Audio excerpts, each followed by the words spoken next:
Oke, bismillahirrahmanirrahim. Assalamualaikum warahmatullahi wabarakatuh. Yang kami muliakan, Ibu Sari Narulita, LCMSI, selaku dosen pengampu mata kuliah Psikologi Islam, dan juga teman-teman PAIB yang kami banggakan. Pada kesempatan dari ini, kami dari kelompok 5 akan melaksanakan presentasi dengan materi yang akan kami bawakan, yaitu pertumbuhan dan perkembangan dalam Islam di fase kanak-kanak. Oke, sebelumnya kami kelompok 5 yang terdiri dari saya, Arum Puspita, lalu ada Habibie Ramadan, lalu ada Nurhaliza Nur Hussein, dan juga Ahmad Zuan. Oke. Materi yang pertama akan dibacakan oleh rekan saya. Pada rekan saya dipersilakan.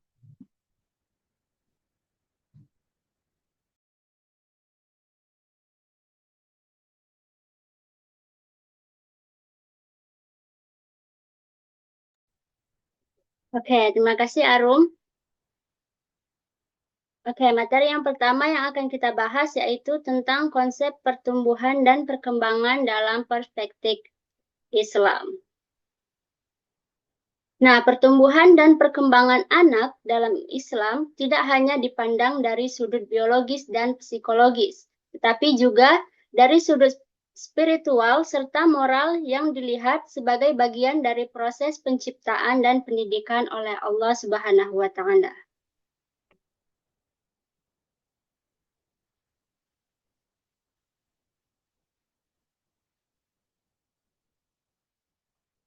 Nah, di sini selanjutnya yaitu definisi pertumbuhan dan perkembangan dalam Islam. Dapat kita lihat pertama yaitu pertumbuhan. Nah, pertumbuhan ini adalah proses bertambahnya ukuran tubuh anak secara fisik, seperti tinggi badan, berat badan, kekuatan otot, dan perkembangan organ tubuh lainnya, sesuai dengan fitrah yang ditetapkan oleh Allah Subhanahu wa Ta'ala. Nah, jadi pertumbuhan adalah anugerah dari Allah Subhanahu wa Ta'ala yang harus dijaga dengan memberikan anak haknya atas makanan, kesehatan, kasih sayang, dan perlindungan sejak lahir. Selanjutnya yaitu perkembangan. Nah, perkembangan adalah proses perubahan psikis, mental, dan spiritual anak yang mencakup kecerdasan, emosi akhlak, serta kemampuan sosial sesuai dengan tahapan usia dan nilai-nilai Islam. Jadi perkembangan adalah proses perubahan fisik anak yang harus diarahkan agar bisa tumbuh menjadi insan yang beriman, berakhlak mulia, memiliki ilmu, dan siap memikul tanggung jawab sebagai hamba Allah dan khalifah di bumi.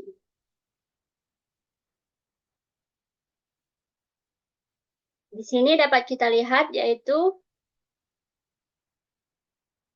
psikologis perkembangan menurut Islam memiliki kesamaan objek studi dengan psikologi perkembangan dan umumnya, yaitu proses pertumbuhan dan perubahan anak, di mana dijelaskan dalam Al-Quran sesuai firman Allah Subhanahu wa Ta'ala, yaitu Quran Surat Al-Mu'min ayat 67, yang berbunyi, Huwaladzi khalaqakum min turabin summa min nutfatin summa min alaqatin summa yukhrijukum tiflan summa litablughu ashuddakum summa litakunu syuyukha wa minkum man yutawaffa min qablu walitablughwa ajalam musammi wala'allakum ta'qilun. Yang artinya, dialah yang menciptakan kamu dari tanah, kemudian dari setetes mani, sesudah itu dari segumpal darah. Kemudian dilahirkannya kamu sebagai seorang anak. Kemudian kamu dibiarkan hidup supaya kamu sampai kepada masa dewasa. Kemudian dibiarkan kamu hidup lagi sampai tua. Di antara kamu ada yang diwafatkan sebelum itu. Kamu perbuat demikian supaya kamu sampai kepada ajal yang ditentukan dan supaya kamu memahaminya. Dari penjelasan ayat tersebut dapat kita lihat bahwa proses kejadian seseorang yang mengalami tahapan dan dinamika sejak dalam kandungan hingga lahir. Seseorang akan tumbuh menjadi anak, remaja, atau dewasa yang mengarah pada proses pertumbuhan dan perkembangan.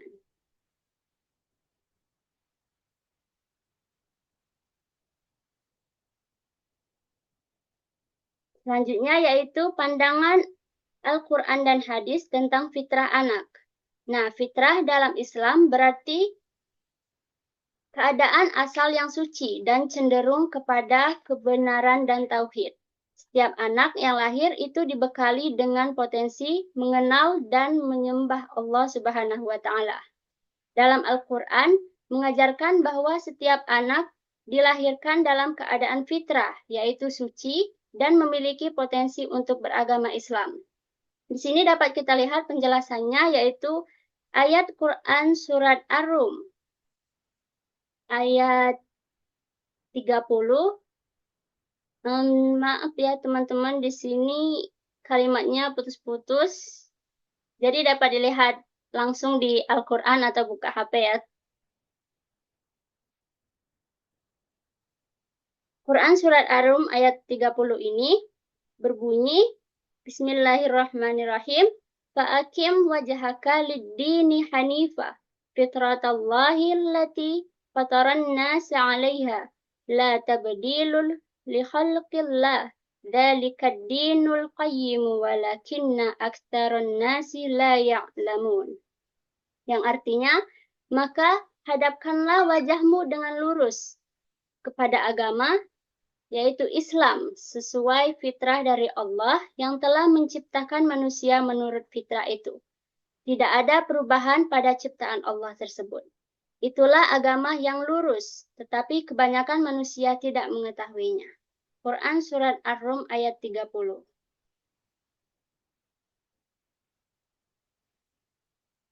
Nah, penjelasan ayat ini yaitu menjelaskan bahwa setiap manusia diciptakan oleh Allah Subhanahu wa taala ke dalam keadaan fitrah, yaitu kecenderungan alami untuk mengenal, mengakui dan menyembah Allah Subhanahu wa taala. Ayat ini mendasari pemahaman bahwa setiap anak itu lahir dalam keadaan suci. Mereka tidak membawa dosa atau kecenderungan buruk sejak lahir. Namun, justru orang tualah, termasuk lingkungan dan pendidikan, yang akan menentukan apakah setiap anak tetap berada di atas fitrah atau malah menyimpang. Nah, ayat ini menekankan pentingnya kembali kepada fitrah Allah, yang berarti mengarahkan diri kepada agama yang lurus dan benar. Jadi, Quran Surat Ar-Rum ayat 30 ini menegaskan bahwa fitrah anak adalah suci dan cenderung kepada tauhid atau keesaan Allah Subhanahu wa taala. Nah, selanjutnya yaitu pandangan hadis tentang fitrah anak. Kita lihat bahwa fitrah dijelaskan dalam hadis, yaitu hadis Al-Bukhari nomor 1296 yang berbunyi, An Abi Hurairah radhiyallahu anhu qala qala an-nabiy sallallahu alaihi wasallam kulla mauludin yuladu 'alal fitrah fa abawahu yuhawwidanihi aw yunassirani au yumajjisanihi kamatalil bahimati tuntajul bahimah. Yang artinya yaitu dari Abu Hurairah radhiyallahu anhu diriwayatkan, ia berkata, Nabi Shallallahu alaihi wasallam bersabda, setiap anak dilahirkan dalam keadaan fitrah atau suci. Kedua orang tuanya lah yang akan menjadi yang akan menjadikan anak itu menjadi Yahudi, Nasrani, atau Majusi sebagaimana binatang ternak yang melahirkan binatang ternak.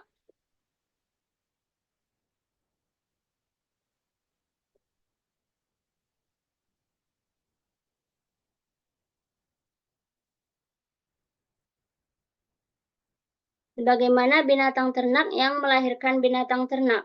Nah, itu artinya melahirkan anaknya dalam keadaan utuh atau tidak cacat. Penjelasan ayat ini yaitu memberikan pengertian bahwa keberagamaan anak tergantung pada pendidikan orang tuanya. Apabila anak diajari oleh orang tuanya kebaikan, maka dia akan menjadi anak yang baik akhlaknya. Sebaliknya, apabila anak diajari keburukan, maka dia akan menjadi anak yang buruk pula akhlaknya. Nah, orang tua disebut dalam hadis ini sebagai pihak yang dapat mengubah atau mengarahkan anak pada kepercayaan lain seperti Yahudi, Nasrani, atau Majusi yang telah dijelaskan tadi ya. Nah, ini menunjukkan bahwa pentingnya pendidikan awal dalam keluarga karena lingkungan terdekat sangat mempengaruhi perkembangan keyakinan dan kepribadian anak. Nah, jadi orang tualah yang memiliki tanggung jawab utama dalam menjaga dan mengarahkan fitrah kepada anak agar tidak menyimpang. Jadi, hadis ini menegaskan bahwa setiap anak lahir dengan potensi suci dan keagamaan alami atau tauhid, dan tugas utama orang tua adalah membimbing dan menjaga potensi itu agar tetap lurus dalam ajaran Islam.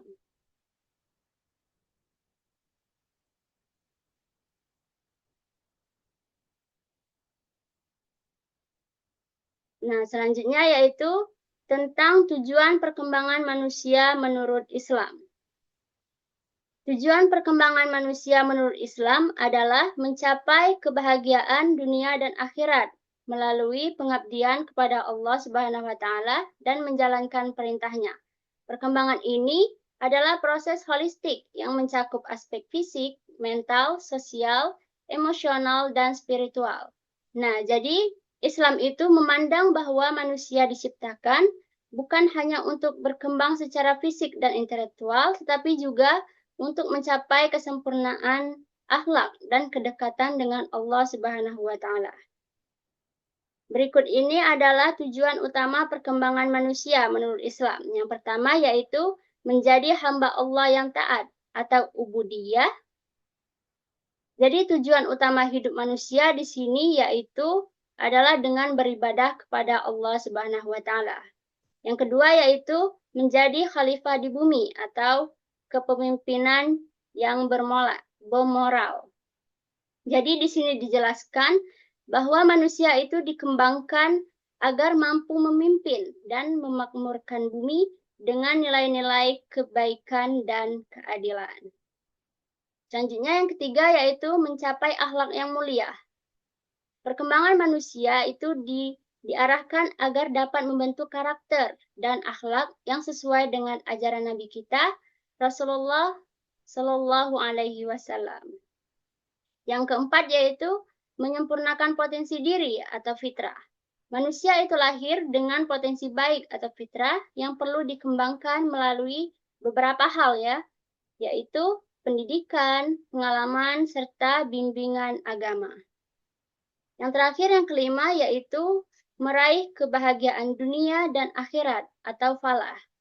Nah, Islam di sini mengajarkan bahwa tujuan perkembangan itu adalah mencapai kebahagiaan yang seimbang di antara dunia dan ukhrawi.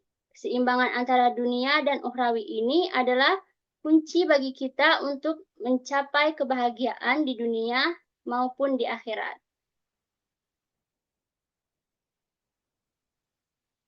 Oke, selanjutnya yaitu akan dijelaskan oleh rekan saya. Oke teman-teman, selanjutnya kita akan berlanjut terkait pembahasan tentang tahapan perkembangan anak dalam Islam. Yang pertama ada pembagian usia dalam Islam. Yang pertama, tahap kanak-kanak, ya ini adalah usia 2 sampai 7 tahun. Nah, di sini anak belum dibebani tanggung jawab serta masa di sini tuh adalah masa pembentukan rasa aman, rasa cinta dan kepercayaan kepada anak. Nah, yang dimaksud tahap kanak-kanak di sini adalah saat anak ini mengeksplorasi dunianya. Pada masa ini, anak perlu dibiarkan bebas bereksplorasi. Walaupun terkadang terlihat tidak pas dalam pandangan sosial, seperti contohnya berlarian di tengah orang sholat, memanjat orang ketika sedang sholat, dan lain-lain. Nah, hal ini nih dapat kita teladani nih dari hadis Nabi yang mengatakan bahwa cucunya nih Hasan dan Husain bermain di tengah jamaah sholat bahkan menaiki beliau. Selanjutnya ada tahap tamyiz yaitu usia 7 sampai 10 tahun. Nah, pada tahap ini anak dikenalkan aturan, tanggung jawab dan adab serta mulai belajar ibadah secara serius. Nah, pada saat ini anak ini harus sudah belajar untuk siap belajar disiplin sebagai Abdullah atau sebagai hamba Allah, sudah terkena tanggung jawab untuk belajar menjalankan perintah Allah dan menjauhi larangannya. Eh, Contohnya saja, pada fase ini anak terkena kewajiban belajar dan orang tua perlu berusaha sekuat tenaga untuk mendidik anak-anaknya agar pada fase berikutnya anak ini sudah siap menjalankan disiplin agama seperti sholat 5 waktu, mengaji, mengerjakan pekerjaan rumah dari sekolah dan lain-lain. Juga pada fase ini belum dibenarkan sepenuhnya untuk menggunakan paksaan, artinya masih ada kesempatan bermain bagi anak pada masa tamyiz ini. Nah, selanjutnya ada tahap amroh. Nah, yaitu usia 10 sampai 15 tahun. Nah, pada usia ini pendekatan orang tua menjadi lebih dialogis. Maksudnya lebih dialogis ini sering berkonsultasi antara anak dan orang tua terkait permasalahan-permasalahan yang terjadi. Jadi pada tahap ini orang tua nih harus sering-sering ngajak ngobrol anaknya gitu karena lagi masa pubertas dan emosinya itu juga lagi naik. Juga anak diajak berdiskusi, dilibatkan dalam mengambil suatu keputusan. Nah, contohnya saja seperti Nabi Muhammad sejak umur 12 tahun, beliau ini sudah terlibat dalam perang Fijar yang dilakukan oleh orang-orang Quraisy. Beliau berperan dalam kelancaran pasokan senjata bagi pasukan yang berperang. Sehingga pada masa ini, usia ini, fase ini, anak dianggap perlu mengajar orang tua dianggap perlu mengajarkan kepemimpinan dan kemandirian pada anak.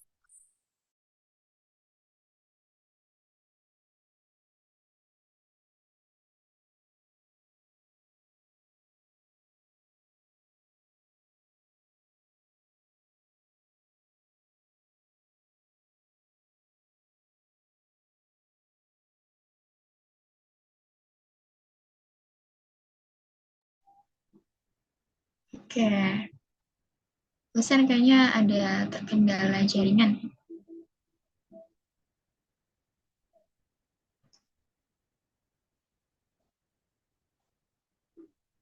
Dosen apa bisa dilanjut lagi presentasinya?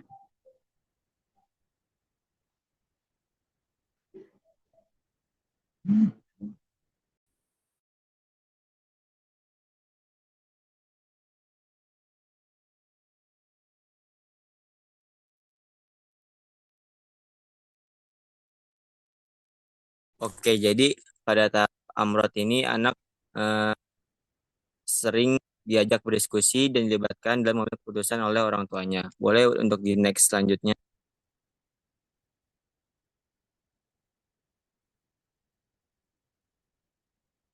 Selanjutnya ada hadis Nabi tentang pendidikan anak yang artinya berbunyi, biarkan anak bermain selama 7 tahun, disiplinkan selama 7 tahun, dan jadikan teman selama 7 tahun. Hadis riwayat Abu Nuaim dan Baihaqi. Nah, makna hadis ini adalah maksudnya di sini yang pertama usia 2 sampai 7 tahun, anak butuh kasih sayang, bukan kekerasan.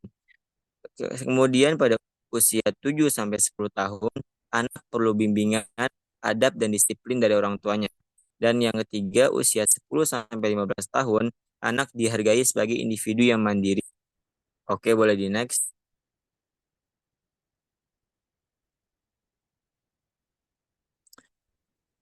Nah, subbab yang ketiga adalah tanggung jawab orang tua pada tiap tahap usia pada anak. Yang pertama ada tahap 1 usia 2 sampai 7 tahun, yaitu memberikan cinta, kasih sayang dan perhatian penuh. Karena pada masa ini anak baru belajar tentang bagaimana mengenal lingkungan sekitarnya, serta menanamkan dasar akhlak lewat keteladanan dengan mencontohkan hal-hal kecil yang bisa berpengaruh positif kepada anak. Yang kedua, yaitu usia 7 sampai 10 tahun, yaitu mendidik dengan disiplin, mengenalkan halal haram, serta mengajarkan ibadah seperti sholat dan puasa.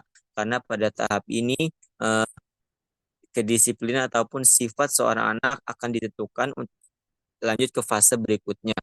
Selanjutnya tahap 3 usia 10 sampai 15 tahun, orang tua menjadi sahabat dan mentor serta membantu anak menemukan jati diri dan arah hidupnya. Karena pada masa ini atau usia ini anak sedang tinggi emosionalnya dan lagi masa pubertas. Jadi tahap ini pada tahap usia ini orang tua harus eh, senantiasa menanyakan ataupun penuh perhatian kepada anaknya agar tidak melenceng ataupun tidak salah arah dalam menentukan apa yang ingin diperbuatnya. Selanjutnya akan dilanjutkan oleh rekan saya.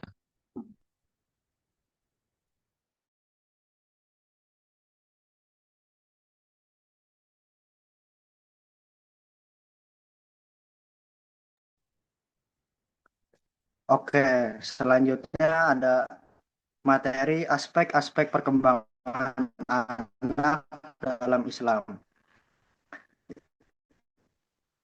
Islam sangat memperhatikan setiap fase perkembangan anak, menjabarkan dalam kajian Al-Quran dan Sunnah. Kriteria tentang kemampuan yang dicapai anak pada seluruh aspek perkembangan pertumbuhan yang terdiri aspek agama dan moral, nilai Pancasila, fisik motorik, kognitif, bahasa, dan sosial emosional. Setiap pembelajaran anak usia dini memiliki beberapa hal yang perlu distimulus dalam upaya meningkatkan serta mengembangkan kemampuannya agar dapat siap dalam menghadapi kehidupan bermasyarakat. Stimulasi yang dilakukan untuk peningkatan dan pengembangan terdiri dari aspek-aspek yang dikaji dalam pembahasan Al-Quran dan As-Sunnah. Aspek-aspek tersebut antara lain yang pertama, perkembangan nilai agama dan moral. Pendidikan nilai agama dan moral memiliki peran penting dalam perkembangan anak usia dini, terutama dalam pembentukan karakter dan kepribadian. Pada perspektif Islam, pembelajaran nilai-nilai agama harus ditanamkan sejak usia dini agar anak dapat tumbuh menjadi individu yang berakhlak mulia dan bertanggung jawab. Al-Quran Surat Al-Luqman ayat 13 memberikan gambaran penting mengenai pendidikan moral yang harus diberikan kepada anak, sebagaimana firman Allah Subhanahu wa Ta'ala yang artinya, dan ingatlah ketika Luqman berkata kepada anaknya di waktu ia memberi pelajaran kepadanya, "Hai anakku, janganlah kamu mempersekutukan Allah. Sesungguhnya mempersekutukan Allah adalah benar-benar kezaliman yang besar." Ayat ini menegaskan bahwa pendidikan agama dan moral harus dimulai dengan mengajarkan nilai tauhid atau keesaan Allah sebagai prinsip utama dalam kehidupan seorang muslim. Nilai tauhid merupakan landasan fundamental yang membentuk cara berpikir, sikap, dan perilaku anak dalam kehidupan sehari-hari. Sejak usia dini, anak-anak perlu diajarkan bahwa Allah adalah satu-satunya Tuhan yang berhak disembah dan segala aktivitas kehidupan harus berorientasi kepadanya. Pendidikan nilai agama dan moral dalam Islam tidak hanya membentuk individu yang taat beribadah, tetapi juga membangun karakter dan akhlak yang baik dalam kehidupan sosial. Oleh karena itu, integrasi nilai-nilai Islam dalam pendidikan anak usia dini harus dilakukan secara sistematis dan berkelanjutan agar anak dapat tumbuh menjadi generasi yang memiliki landasan iman yang kokoh serta moralitas yang tinggi. Oke, nomor 2, perkembangan fisik motorik. Perkembangan motorik adalah sesuatu proses kematangan ataupun gerakan yang langsung melibatkan semua otot-otot untuk bergerak dan juga proses pensyarafan yang menjadikan seseorang mampu menggerakkan seluruh tubuhnya. Pengertian sederhananya, perkembangan motorik itu kemampuan seseorang untuk bergerak dan mengendalikan gerakan tersebut, seperti berjalan, berlari, dan lain-lain. Fisik motorik dapat digolongkan menjadi dua bagian, yaitu fisik motorik kasar dan fisik motorik halus. Fisik motorik kasar adalah kemampuan yang membutuhkan koordinasi dari sebagian besar bagian tubuh anak. Gerakan motorik kasar ini melibatkan aktivitas otot-otot yang besar seperti otot di tangan, otot di kaki, dan seluruh otot di tubuh anak. Sementara fisik motorik halus mempunyai peranan yang sangatlah penting. Motorik halus ini adalah gerakan yang hanya melibatkan bagian-bagian tubuh tertentu yang dilakukan hanya dengan menggunakan otot-otot kecil saja. Berdasarkan uraian tadi, dapat diketahui bahwa pengembangan fisik motorik mendapatkan perhatian penting di dalam agama. Masa anak usia dini, masa yang sangat penting untuk menstimulasi perkembangan fisik motorik, baik motorik kasar maupun motorik halus. Saat usia ini, anak berada pada masa autoaktivitas, di mana anak sedang mengeksplor otot-otot motorik kasarnya. Kita dapat memberikan kesempatan anak untuk bergerak dengan mengajak anak bermain bola, naik turun tangga, dan lain-lain. Pada kemampuan motorik halusnya, kita dapat memberikan kesempatan anak untuk bermain puzzle dan bahan-bahan yang berada di sekitar anak. Nomor 3, perkembangan kognitif. Kognitif adalah pengertian yang luas mengenai berpikir dan mengamati. Jadi merupakan tingkah laku yang mengakibatkan orang memperoleh pengetahuan atau yang dibutuhkan untuk menggunakan pengetahuan. Artinya, bahwa dengan memiliki kemampuan kognitif, anak menggunakan alat berpikirnya untuk mengamati, menghubungkan, menilai, dan mempertimbangkan suatu kejadian atau peristiwa guna memecahkan masalah seefektif dan seefisien mungkin dalam mencapai tujuan. Semakin banyak stimulasi yang diperoleh anak saat berinteraksi dengan lingkungan, semakin cepat juga berkembang fungsi pikirnya. Menurut Islam, pendidikan kognitif dipandang sebagai aspek penting dalam membentuk pola pikir anak yang cerdas dan bijaksana. Al-Quran Surat Al-Mu'minun ayat 12 hingga 14 memberikan gambaran penting tentang proses perkembangan manusia yang berkaitan dengan kemampuan kognitif dan fisik sejak dari tahap awal penciptaannya. Yang artinya, dan sungguh kami telah menciptakan manusia dari saripati dari tanah. Kemudian kami menjadikannya air mani yang disimpan dalam tempat yang kokoh, rahim. Kemudian air mani itu kami jadikan segumpal darah. Lalu segumpal darah itu kami jadikan segumpal daging. Dan segumpal daging itu kami jadikan tulang belulang. Lalu tulang belulang itu kami bungkus dengan daging. Kemudian kami menjadikannya makhluk yang berbentuk lain. Maha suci Allah, pencipta yang paling baik. Ayat ini menggambarkan proses penciptaan manusia yang sangat detail dan menunjukkan bahwa setiap tahap perkembangan fisik manusia memiliki relevansi dengan aspek kognitif.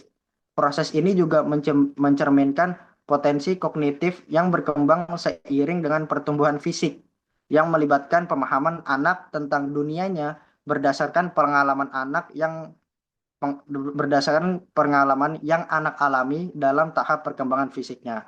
Pentingnya mengajarkan ilmu pengetahuan sejak dini yaitu supaya dapat menstimulasi daya pikir anak di usia dini yang memiliki rasa ingin tahu tinggi, mengenal peristiwa alam di sekitar, mengetahui sebab akibat dari sebuah kejadian, mengetahui proses terjadinya sesuatu, asal muasal sebuah benda, dan dapat menyimpulkan atau memahami sebuah peristiwa. Semua itu penting diajarkan kepada anak usia dini agar ketika menghadapi sebuah peristiwa, anak mampu mencari solusi dan penyelesaian dari permasalahan tersebut, sehingga kemampuan daya pikir anak bisa terasah dan berkembang lebih sempurna. Nomor 4, perkembangan bahasa. Perkembangan bahasa merupakan salah satu aspek penting dalam tumbuh kembang anak yang meliputi kemampuan berkomunikasi, memahami, dan mengungkapkan pikiran. Menurut perspektif Islam, bahasa juga dipandang sebagai sarana utama dalam menyampaikan pengetahuan dan nilai-nilai spiritual. Al-Quran Surat Al-Alaq ayat 1-5 memberikan pemahaman tentang pentingnya penggunaan bahasa sebagai alat untuk memperoleh pengetahuan dan sebagai sarana untuk berhubungan dengan Allah dan sesama manusia. Firman Allah Subhanahu wa taala dalam ayat ini adalah yang artinya, bacalah dengan menyebut nama Tuhanmu yang menciptakan. Dia telah menciptakan manusia dari segumpal darah. Bacalah, dan Tuhanmu lah yang maha mulia yang mengajar manusia dengan pena. Dia mengajarkan manusia apa yang tidak diketahuinya. Ayat-ayat ini menggambarkan pentingnya kemampuan untuk membaca dan menulis sebagai dasar dari perkembangan bahasa. Allah memerintahkan umat manusia untuk membaca, yang dalam konteks ini tidak hanya berarti membaca teks, tetapi juga memahami dan mengucapkan dengan jelas pengetahuan yang lebih dalam. Dalam perkembangan bahasa anak, kemampuan membaca merupakan keterampilan kunci yang membuka akses untuk memahami dunia dan pengetahuan. Dalam hal ini, ayat tersebut menekankan pentingnya pendidikan yang melibatkan pengembangan kemampuan bahasa untuk memperoleh pengetahuan yang lebih luas. Ayat ini mengajarkan bahwa pendidikan bahasa adalah bagian integral dari pengembangan kognitif manusia yang harus dimulai sejak dini melalui pembelajaran yang sistematif dan interaktif. Nomor 5, perkembangan sosial emosional. Perkembangan sosial emosional adalah proses di mana individu, terutama anak-anak, belajar untuk memahami, mengelola, dan mengekspresikan emosi mereka, serta membangun hubungan yang positif dengan orang lain. Islam sangat menekankan pentingnya aspek sosial emosional dalam kehidupan individu yang tercermin dalam ajaran Al-Quran. Salah satu ayat yang memberikan pedoman penting terkait dengan perkembangan sosial emosional adalah Al-Quran surat Al-Maidah ayat 2 yang artinya, wahai orang-orang yang beriman, janganlah kamu melanggar syiar-syiar kesucian Allah dan jangan melanggar kehormatan bulan-bulan haram. Jangan mengganggu hadiyu, hewan-hewan kurban, dan qolaid, hewan-hewan kurban yang diberi tanda. Dan jangan pula mengganggu orang-orang yang mengunjungi Baitul Haram. Mereka mencari karunia dan keridoan Tuhannya. Tetapi apabila kamu telah menyelesaikan ihram, maka bolehlah kamu berburu. Jangan sampai kebencianmu kepada suatu kaum karena mereka menghalang-halangimu dari Masjidil Haram, mendorongmu berbuat melampaui batas kepada mereka. Dan tolong menolonglah kamu dalam mengerjakan kebajikan dan takwa. Dan jangan tolong menolong dalam berbuat dosa dan permusuhan. Bertakwalah kepada Allah, sungguh Allah sangat berat siksaannya. Ayat ini mengandung pesan bahwa sebagai pedoman yang sangat berguna dalam memahami pentingnya pengelolaan emosi, membangun hubungan sosial yang sehat, dan tolong-menolong dalam kebaikan.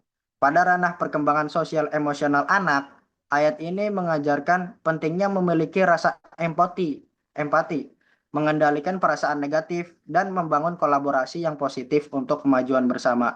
Hal ini memberikan dasar yang kuat bagi orang tua dan pendidik untuk mendidik anak-anak agar menjadi individu yang memiliki kemampuan sosial dan emosional yang matang dan beradab. Hubungan sosial yang sehat dibangun atas dasar kerjasama dalam kebaikan dan ketakwaan. Dalam perkembangan sosial emosional anak, ini berarti penting bagi orang tua, pendidik, dan masyarakat untuk mengajarkan nilai-nilai positif seperti empati, kerjasama, dan rasa tanggung jawab. Anak yang diajarkan untuk berkolaborasi dalam kebaikan dan mendukung satu sama lain dalam keadaan sulit akan mengembangkan keterampilan sosial yang penting dalam kehidupan anak, seperti kemampuan untuk bekerja dalam kelompok, menghargai perbedaan, dan berbagi perasaan. Oke, next akan dijabarkan oleh teman saya.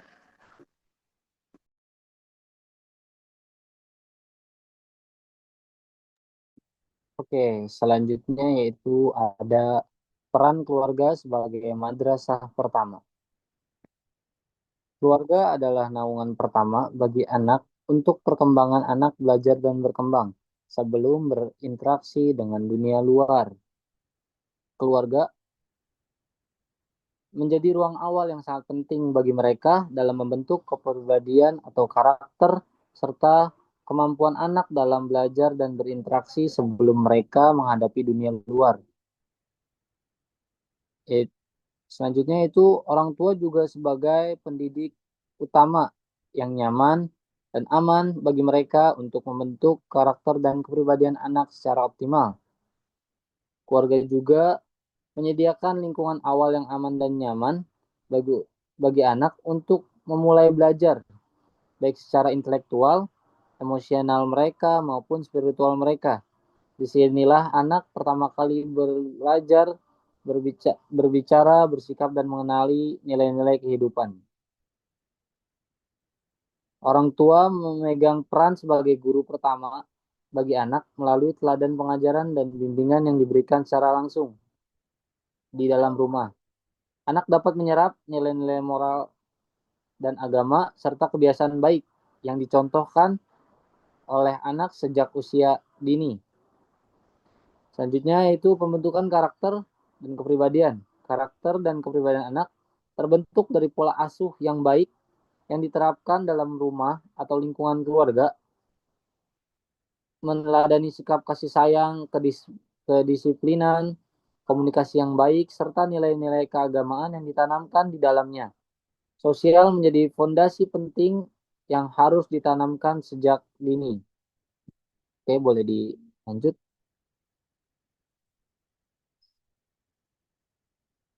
Di sini yaitu ada pola asuh lingkungan terhadap perkembangan anak. Yang pertama yaitu ada lingkungan keluarga. Yang sudah saya jelaskan tadi, itu sumber awal pendidikan buat anak mengenal lingkungan. Yaitu mereka belajar tentang akhlak, ibadah, norma, moral, sosial Islam, dan adab-adab yang diajarkan di dalam rumah.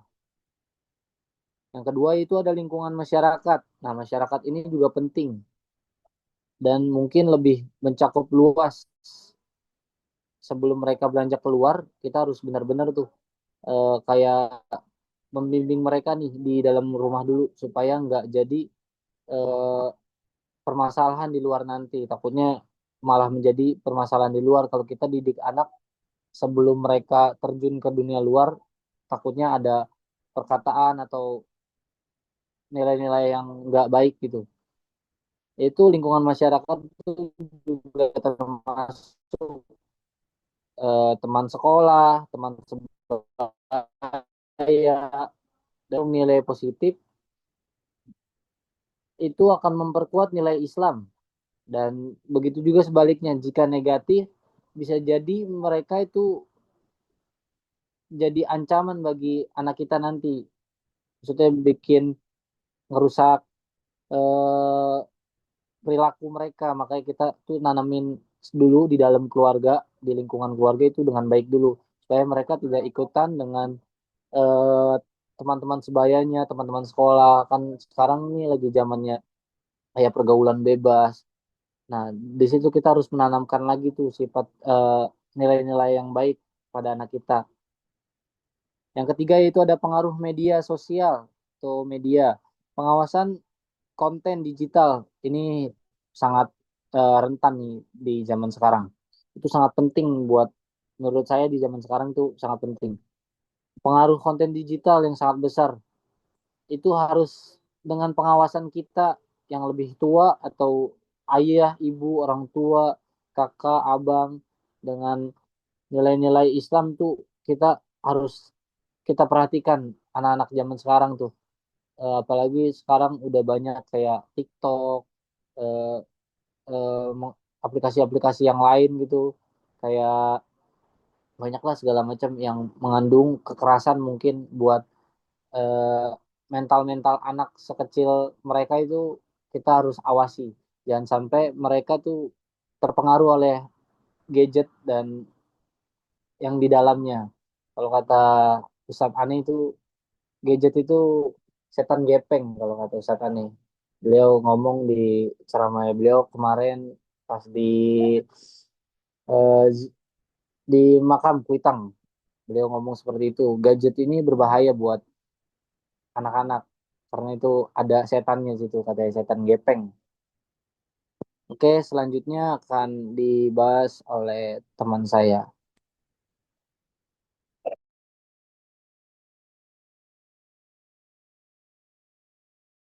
Ya, oke, selanjutnya di sini kita membahas tentang pendidikan anak.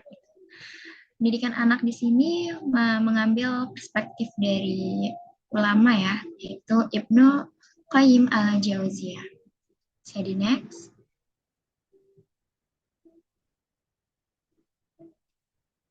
Ya, kita mulai dari urgensi pendidikan Islam pada anak. Nah, selain Ibnu Qayyim, di sini kami akan menyampaikan dulu pandangan dari Imam Al-Ghazali.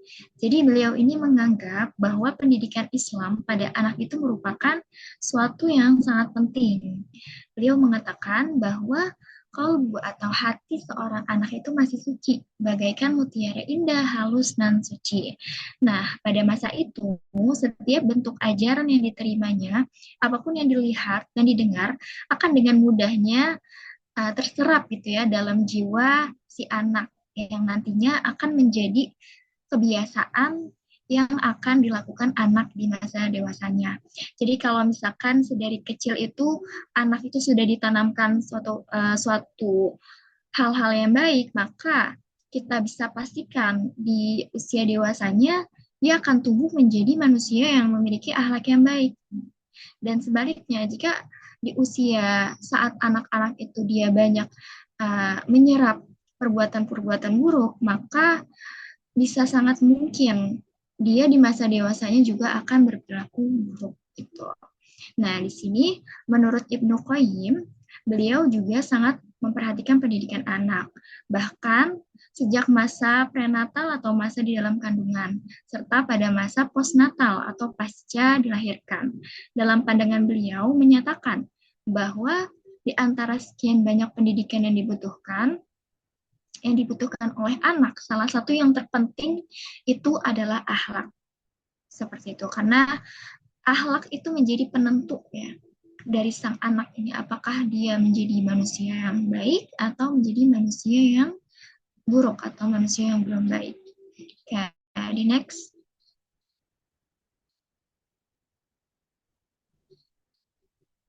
Nah, di sini ada tujuan pendidikan Islam pada anak.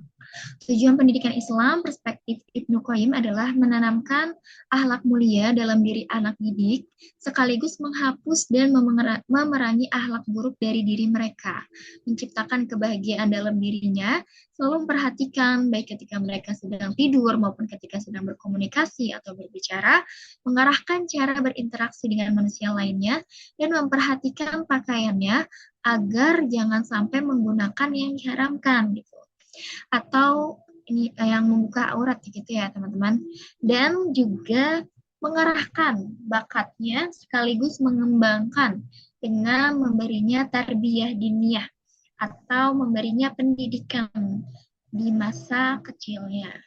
Lalu menurut Ibnu Qayyim dari perspektif sufistik, tujuan pendidikan anak ini adalah mendidik baik jasmani maupun rohani anak dengan ilmu agar mampu menerima kebenaran sebagai bentuk pemahaman moral pada jiwa anak supaya si anak ini berakhlakul karimah atau memiliki akhlak yang baik serta memberikan pengajaran dan pelatihan agar anak tidak mencintai dunianya.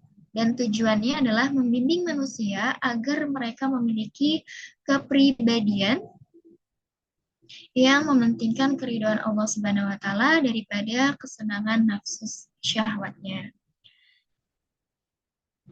Oke. Nah, jadi tujuan akhir gitu ya dari pendidikan Islam ini adalah untuk menanamkan takwa dan akhlak serta menegakkan kebenaran dalam membentuk manusia yang berpribadi dan berbudi luhur menurut ajaran Islam. Dan pada intinya, tujuan dari pendidikan Islam ini merupakan penjabaran dari tujuan hidup manusia, yaitu memperoleh keridhaan dari Allah Subhanahu wa taala. Dengan demikian, manusia itu akan mampu menjalani peranannya yang ideal gitu sebagai hambanya Allah, sebagai khalifah di bumi secara sempurna atau istilahnya menjadi manusia yang insan kamil seperti itu teman-teman. Lanjut.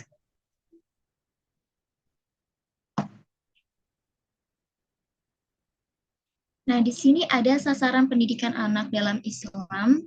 Jadi sasaran pendidikan anak ini adalah hal-hal yang harus diperhatikan gitu ya. Atau hal-hal yang menjadi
Screen-nya bisa ditampilkan lagi atau?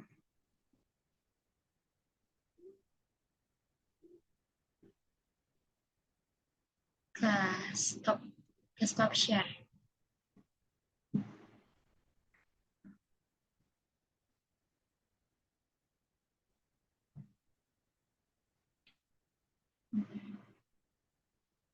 Lagi aja ntar disambung.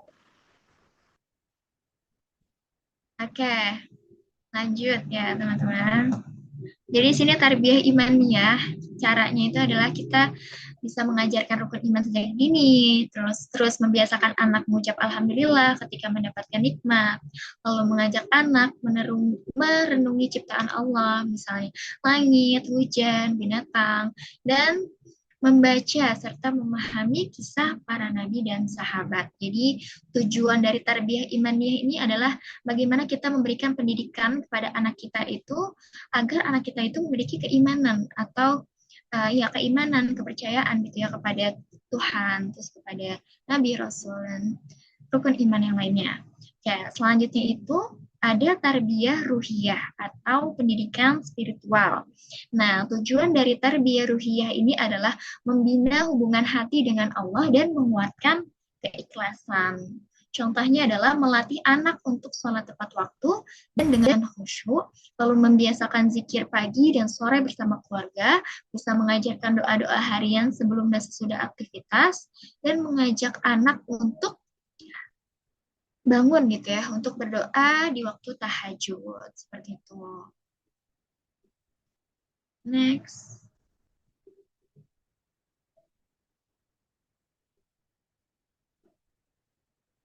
Oke, yang ketiga di sini ada tarbiyah fikriyah. Nah, tujuan dari tarbiyah fikriyah ini adalah mengembangkan cara berpikir yang sehat dan ilmiah. Nah, tarbiyah fikriyah ini adalah mengerahkan daya dan kemampuan kita gitu ya untuk mengembangkan akal atau daya pikir anak dan meluaskan wawasan cakrawala berpikir dari si anak. Nah, caranya bagaimana? Caranya itu kita bisa mendorong anak untuk bertanya dan berpikir logis, lalu mengajak anak membaca buku-buku yang bermanfaat, bisa menghubungkan ilmu sains dengan keagungan ciptaan Allah, lalu memberikan tugas proyek kecil gitu untuk memecahkan masalah. Nah, dari aktivitas yang kita berikan ini itu bisa menumbuhkan ya bagaimana cara berpikir si anak gitu. Kalau misalkan dari kecil itu sudah kita biasakan untuk berlatih berpikir kritis, maka nanti di masa dewasanya anak akan terbiasa gitu untuk berpikir kritis. Lalu selanjutnya ada tarbiyah khuluqiyah atau pendidikan akhlak. Nah, tarbiyah khuluqiyah ini tujuannya adalah membentuk kepribadian yang jujur, amanah, santun, dan sabar. Tarbiyah khuluqiyah menurut Ibnu Qayyim adalah merealisasikan ubudiyah atau rasa penghambaan sang anak gitu ya kepada Allah yang menjadi sebab utama bagi kebahagiaan manusia, yang karenanya Allah menciptakan manusia, memuliakan dan menjadikannya khalifah di muka bumi. Gimana caranya kita menterbiah khuluqiyah kepada anak? Yang pertama itu adalah bisa memberi contoh, berkata jujur meski pahit gitu ya. Lalu menegur dengan lembut jika anak berbohong. Lalu bisa mengapresiasi sikap sopan, santun kepada orang yang lebih tua. Dan yang terakhir adalah membiasakan anak meminta maaf jika bersalah. Oke, next.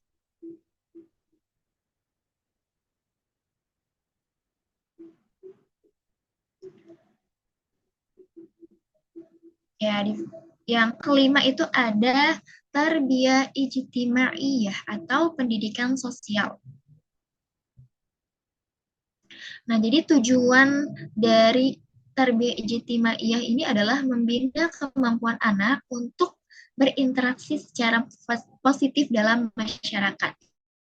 Nah, tarbiyah ijtimaiyah yang disebutkan oleh Ibnu Qayyim ini juga bertujuan untuk membangun hubungan yang kuat antara individu dalam sebuah masyarakat dengan menerapkan sebuah ikatan yang terbangun di atas kecintaan. Nah, gimana caranya? Caranya adalah kita bisa mengajak anak untuk bersilaturahmi ke rumah kerabat atau tetangga, lalu mengikutkan anak dalam kegiatan sosial seperti bakti sosial, gitu ya. Lalu bisa melatih anak untuk berbagi makanan kepada teman atau tetangga dan mencontohkan cara menghormati guru dan orang tua. Nah, di sini ada tarbiyah badaniyah atau menjaga kesehatan dan kekuatan tubuh agar mampu beribadah dan berkarya. Jadi tujuan dari tarbiyah badaniyah ini adalah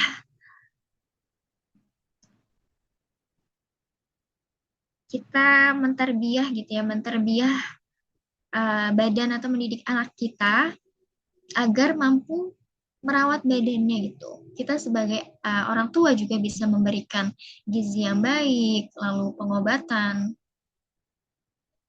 kepada anak kita gitu.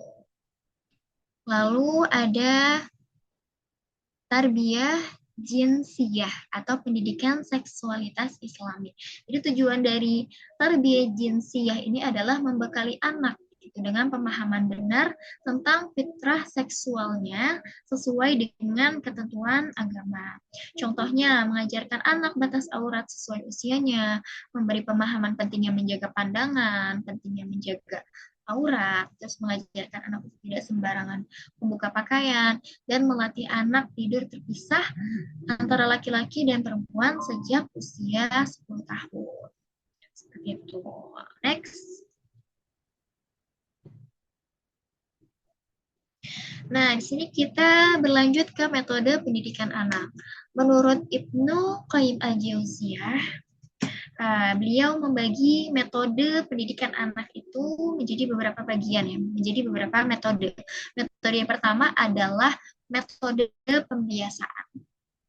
Nah, di sini anak akan tumbuh sesuai dengan kebiasaan yang ditanamkan sejak kecil. Karakter seperti keras, kasar, atau rakus itu bisa muncul dalam diri si anak karena akibat pembiasaan yang keliru dari orang tuanya. Nah, makanya kita sebagai seorang orang tua itu hendaknya membiasakan diri kita gitu ya untuk menjadi manusia yang lebih baik agar bisa menjadi contoh atau role model untuk anak kita gitu ya agar nantinya anak kita itu bisa menjadi anak yang